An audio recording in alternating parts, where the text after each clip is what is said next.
13 by 9-inch pan covered with parchment, which has been sprayed with a non-stick cooking spray. Ingredients: 2 cups of sugar, 2 1/4 cups of light corn syrup. It calls for 1/4 teaspoon of salt, but it also calls for salted butter. I'm using unsalted butter, so I added 1/2 teaspoon of salt. I have about 1/3 cup of egg whites. I pulled off the egg yolk separately to use for pasta or carbonara. Screen over here, about 1 cup. You know me, I added more of salted peanuts. These are roasted. I have 6 tablespoons of butter chopped into pieces, 2 teaspoons of flour. We will use 1 tablespoon of vanilla, and I think that's it. Oh, water to wash down the side of the pan as sugar accumulates on the top as it's cooking. So I have my candy thermometer in a stainless steel pan, sugar, corn syrup, salt over medium heat. I am stirring it just to combine. And the idea is to get this to reach about 244 degrees. You see there's some syrup on the side. So what I'll have to do is take my handy dandy brush and brush water on the sides to get that down so it doesn't crystallize on the side of the pan. So I will do this. Once this is stirred up a bit, then you really don't have to continue stirring. 244 degrees. So take your water and just wash down the sides this way. While that is going, we will start to whip our egg whites for about 2 minutes until they start to appear foamy. That might be 2 minutes. That's medium-high speed. So you can see this bubbling. 240 is considered the soft ball stage. We are getting close. Our goal here is 244. Meanwhile, the egg whites look fairly foamy. Mixer on low speed, add in about 1/3 of your syrup. Back on the stove for a goal of 264 degrees Fahrenheit. Now that you've reached 264 degrees, you add it back to the mixer slowly on low until it's completely absorbed. Now increase it to medium-high and beat for about 5 minutes until this starts to look thick. And half of the eggs. Did I say eggs? I meant butter. I cut them into tiny little pieces and I'm just dropping them in one by one.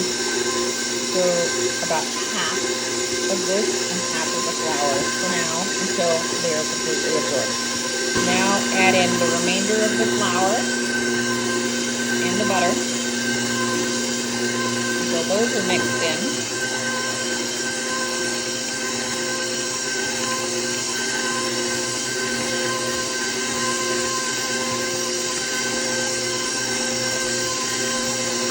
Now that this is finished, stir in the nuts. I'll hand stir those in with the spatula and then pour them into my pan. Okay, I will say that once you are finished with the mixer, that is blending in the final butter and flour, it starts to solidify fairly quickly. So you need to work fast when you mix in your nuts and pour it into your pan. This is what I've done. And in order to smooth that out without having everything stick to my hands, I took another piece of parchment with the nonstick spray, laid it over the top, and pressed it. So you see how pretty that looks? Now all I have to do is let this cool, and we will be back. Okay, can you tell that I love peanuts? I sprinkled some additional peanuts on top, covered it with my parchment, pressed it down. Now we need to let this sit, refrigerate, and cool for at least 4 hours. We will be back. Here's the nougat. I just took it out of the pan. Now, the next step is to slice it into even little pieces. I am going to try to do small 1-inch bars that would be Snicker bar-ish. The idea with a knife is to try to keep it moist or lubricated between cuts. So I'm going to spray it with a non-cook sticking spray between each slice. Okay. These look beautiful as is. I'll show you the next step, which is to cover it with chocolate. Slight change of plans. I wanted to make these like Snicker bars, so we decided that we would make caramel and coat the top of the nougat with caramel before we coat it with chocolate. So I'm about to make the caramel. I'll probably do about half with the caramel and half without, and we'll do a taste test afterward. Some of the ingredients we'll be using for our caramel: half cup of cream, 1 teaspoon of vanilla, 6 tablespoons of butter, which I've cut into small pieces, unsalted, some water to wet down the sides of the pan to prevent crystallization, a pinch of salt, and kind of video. Here's my entertainment. If you hear noises in the background, it's them. Okay, so to start, we have one cup of sugar. Mom, restart that.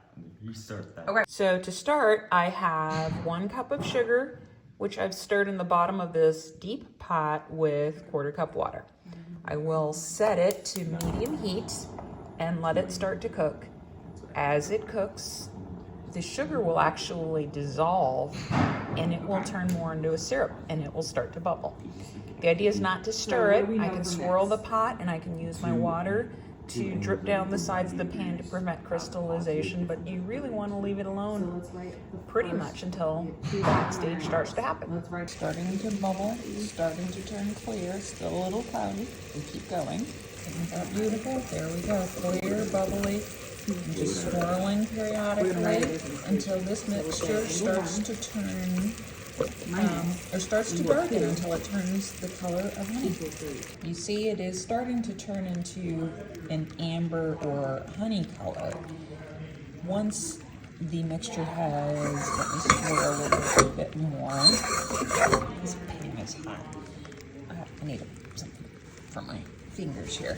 Okay. I'll swirl just a bit more to get that mixed. I will add in the butter. While I add in the butter, which I have cut into chunks, stir and whisk technically. This will bubble up quite high, which is why I have a tall pot. Once the butter is completely mixed in, then we'll turn off the heat and whisk in the cream. Once that is completely combined, then I add in my teaspoon of vanilla and a pinch of salt. A pinch, I think, is technically 1/8 of a teaspoon or 1/2 of a half, but I just grab a big pinch with my fingers. Continue to stir that in and then set it aside to cool for 10 minutes. Okay, here we are. That all happened very fast. So I didn't video it, but really, once it starts to turn honey color, you really have to watch that carefully or it will burn on you, and that I didn't want to happen. So this looks pretty good. I'm going to let it just sit and cool, and then we will use this to top our nougat, and I'll show you that step. So I'm starting to caramelize my nougat. I tried this first, and that looks very cute, so we'll keep trying this. Did I say I was only going to do half? I think I was mistaken. I think I got just too carried away. Okay, dipping time. Now, I took these and put them in the refrigerator for about an hour just to firm up that caramel a bit more so I can hold it. And I melted chocolate. You can do this in the microwave. I used a little makeshift double boiler, and I have to experiment here on how I'm going to coat this. I might need a few tools. I have a few little gadgets here to try. I wanted to get these completely covered. Okay, one down. I'm just letting it drip. Basically put it face down and use these tiny little forks to turn them over. Let's keep working. Here it is, finished product. It looks incredible. Homemade nougat, homemade caramel, and it's drizzled in chocolate. So these are my homemade Snicker bars. I hope you enjoy. Outstanding. Is that dark chocolate on there? It's semi-sweet. If I was making a Snicker bar, I should have made milk chocolate, but It's really good. Does it taste like a candy bar? Yeah. Snicker bar? A little better than a Snicker bar because it's more rich. Oh, excellent. I have to try one myself. Well, there's one thumb up so far.